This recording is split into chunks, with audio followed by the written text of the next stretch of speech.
क्या आपने वो नहीं देखा? सिर्फ ये जनता सहारा चाहती है, ये जनता अब कुछ चाह रही है, इसका धीरज टूट गया। ये जनता भगवान का रूप है। जब कभी वो परमपिता परमात्मा, जब ये आत्माएं निताय होकर जब तड़कती है तो भगवान जो सर्वव्यापी सर्वसमर्थ है वो किसी न किसी शक्ति को भेजता है। इसलिए आप धीरज रखो। जितनी बात कहे, एक आवाज के ऊपर 1 करोड़ लोगों को टाट पहरा दिया। तुमने क्या कभी सुना था कि विश्वामित्र वशिष्ठ ने जब इतना बड़ा इतिहास बनवाना था तो भगवान राम को जटाजूट, जटाते सिर के बाल मत बनाना, और जूट था बोरा, फट्टी था, इसको पहराकर जंगल में भेज दिया और कहा तपस्या करो।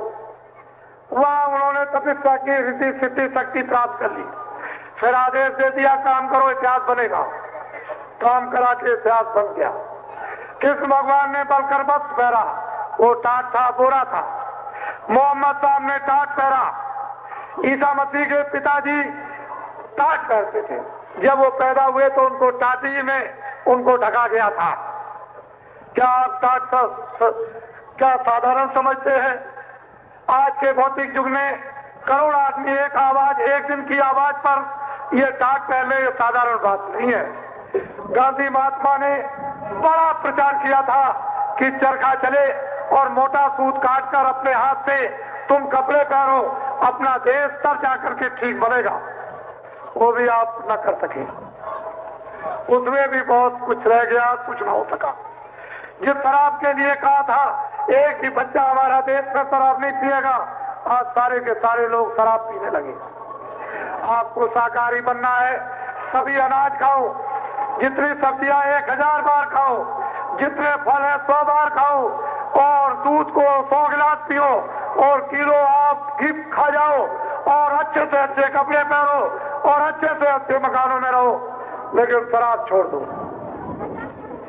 जो मुल्क को, जो परिवार को, जो समाज को नष्ट कर देगा, खत्म कर देगा, उसको आप लोग छोड़ दीजिए। ये मेरी अपील और प्रार्थना है। इसलिए आगे टैक्स मत लगाओ। जो लग गया है वो क्या जरूरत है आगे कोई नई योजना स्थापित करने की? जो तमाम कारखाने पड़े हुए हैं उन्हीं को चालू कर दिया जाए। बेकार व्यवस्था का व्यवस्थित एक स्थित व्यवस्था अगर लाकर स्वच्छ रख दी जाए तो सारा मानव उसी में लिपट जाएगा और सारा मानव खुशहाल हो जाएगा। लेकिन भ्रष्ट व्यवस्था में जितने भी लोग आएंगे सबके सब भ्रष्ट कहलाएंगे। इसलिए व्यवस्था भ्रष्ट है, लोग भ्रष्ट नहीं है। हम जानते हैं अच्छी तरह से।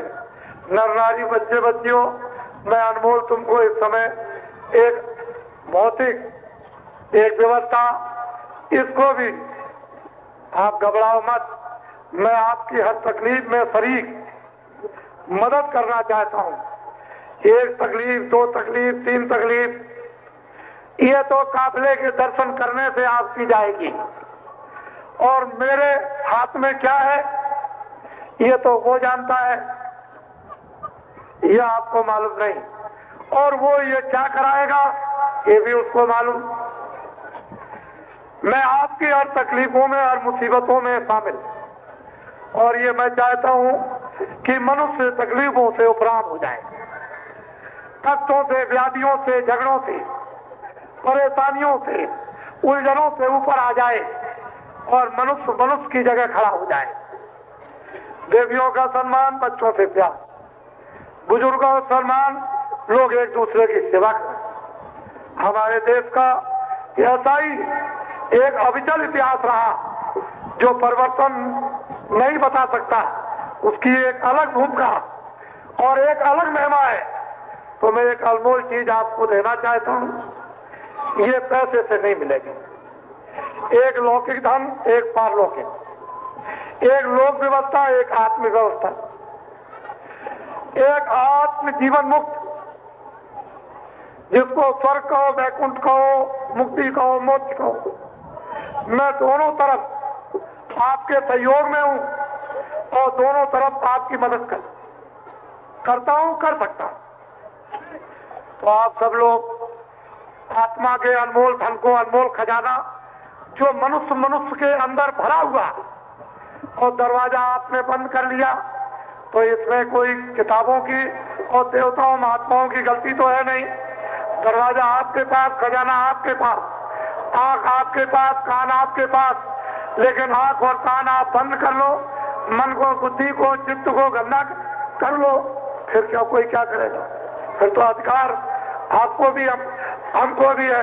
तो अनमोल चीज लीजिए जो पैसे से और सोने चांदी से नहीं मिलेगी, हीरे जवाहरात से नहीं। जब उसकी कृपा होती है तो वो बारिश कर रहा, उस बारिश को हो जाने दीजिए। होशियार और चतुर जो चाहते हैं कि बचा हुआ समय हमारा काम हो जाए, कल्याण हो जाए, हम जीवन मुक्त हो जाए, मरने से और नरकों से बच जाए, वो तो बांध लेंगे, बांध के संपत्ति को रोक लेंगे।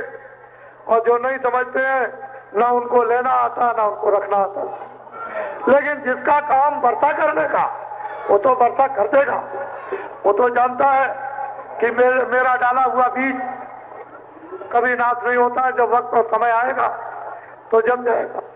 तो इसलिए मेरा नाम इस किराए के मकान का तुलसीदास। सारे हिंदुस्तान में जय गुरुदेव नाम का प्रचार करता हूँ। ये नाम उसका है, किसी आदमी का नहीं। विष्णु भगवान के 1000 नाम, परमात्मा के अनंतों नाम, आप क्यों शंका करते हो? ये उसका नाम। एक छोटा सा आश्रम मथुरा में है जो इमरजेंसी में विध्वंस कर दिया गया था। अब आप अनमोल चीज लीजिए, जो जो भगवान का नाम मैं बोलूंगा, सब लोग एक साथ एक आवाज में बोलना। ये दीक्षा है, ये मंत्र है, ये गुरु मंत्र है, ये तीनों कुछ नहीं, ये नामदान। इसके बराबर दुनिया में कोई दान नहीं। पहले वक्तों में गुरमंत्र, पहले युगों में दीक्षा, पहले युगों में लोग कहा करते थे, लेकिन कलयुग में नामदान। इसके बराबर नहीं। इसके एवज में क्या देना है? आपको अपनी गंदगी वो देना है। ये संकल्प करना जिससे कि ऐसी औषधि लगा दी जाए कि मन, बुद्धि, चित्त, अंतःकरण, जीवात्मा साफ हो जाए और आप स्वच्छ हो जाओ। फिर भजन करने लगो। तो दिन में काम, बच्चों की सेवा, रात को लेट कर। अगर समय तुमको 24 घंटे में न मिले तो टट्टी में बैठ कर भगवान का भजन। मनुष्य रूपी मंदिर में कोई छुआछूत नहीं। जो जो बोलूंगा भगवान का नाम, सब लोग एक साथ एक आवाज में बोलेंगे। आपकी आवाज मेरे कानों तक आए। जिस शब्द का मैं उच्चारण करूं वो शुद्ध शब्द आपके मुख से निकलना चाहिए। और मैं संधू की शुद्ध उच्चारण कर रहे हो। जब मैं चुप हो जाऊंगा तो आप भी, अरे भाई भगवान का क्यों नियम बिगाड़ते हो? तुमको सजा मिलेगी बहुत, तुम तो जानते नहीं हो। कोई तुमसे पाप करा देगा और सजा तुमको भोगनी, वो तो तुम्हारे उसमें शरीक होगा नहीं कि चलो हम तुम्हारे उस सजा में और उस पीड़ा में हम भागीदार बन जाएं। कुछ नहीं। गंधारी को 101 के 56 करोड़ यदवंशियों का सर्वनाश चुटकी के बजाने पर किया था। आदमी तो पहले बहुत थे। अरे तुम भगवान का क्यों नियम बिगाड़ते हो? और तुम अधिकारी कर्मचारी परेशान कौन हो? कोई धोती उठा करके कोई प्रधानमंत्री तो देखेगा नहीं कि किसकी नस काटी, किसकी नहीं काटी। अरे दुनिया की व्यवस्था ही ऐसी है, लिखते चले जाओ, वो ठीक है। क्यों दलील काम करते हो? अरे जितने मुंह दिया वो खाने को देगा। मैं तुमको विश्वास दिलाता हूं कि अगर दुनिया, भारतवर्ष की आबादी 5 अरब की हो जाए और मेरा कहना मान लो, एक भी आदमी भूखों नहीं मरेगा। तुम इतने में घबरा गए? मैं तो बराबर तुम्हारे सामने हिम्मत नहीं हारता हूं। तुम क्यों घबराते हो? इसलिए उसका एक नियम है, एक कानून है दैविक, आपने छोड़ दिया। बस ये बात है। नहीं तो किसान ऐसे अनाज फेंक देता था खेत में और 7 वर्ष के लिए उसको एक फसल पे मिल जाता था। 2 फसलें तो बाद में आई। मेरे समय में एक फसल बोते थे। कहने लगे अब कोई जरूरत नहीं, क्या जरूरत। मेरे सामने खेत पड़े रहते, जमीनें पड़ी थी, एक फसल को दिया। अब 3-3, 4-4 फसलें और फिर भी पूरा नहीं। एक कमाता था 10 खाते, अब 10 कमाते हैं, अब किसको नहीं मिलता। हे नारायण, नर नारी बच्चे बच्चियों, अच्छा ये बताओ, ये टाटदारी है, इनसे अभी नोट करना, 5 नाम, 5 रूप, 5 अवतार, हर एक की आवाज, भजन और ध्यान और सुमरन, ये सब सीख लेना। अभी इनको पकड़ लेना, ये सब आपको लिखाएंगे। ये बहुत से टाट पहनने वाले आपको मिलेंगे, आप पकड़ लो, ये सब कुछ लिखा डालेंगे। अब ये बताओ किसानों, मैंने तुम्हारी बुराई तो नहीं की है, बोलो। तो नौजवानों और व्यापारियों, मैंने आपकी कोई निंदा तो नहीं की। अच्छा, तो कर्मचारियों और अधिकारियों, मैंने आपकी कोई बुराई तो नहीं की है। तो ये बताइए, हमने कोई सरकार की बुराई तो नहीं की। तो जो हकीकत है वो तो कोई ना कोई कहेगा, कभी ना कभी। जो सत्य है उसे तो कहना होगा, उसमें तो कोई तर्क है नहीं। अब ये भेद की चीज है, वो तो मैं जानता हूं। तो मैं तो अब ऐसे थोड़ी अपनी पिटारी खोल दूंगा, वो तो वक्त से ही अब खुल जाएगी।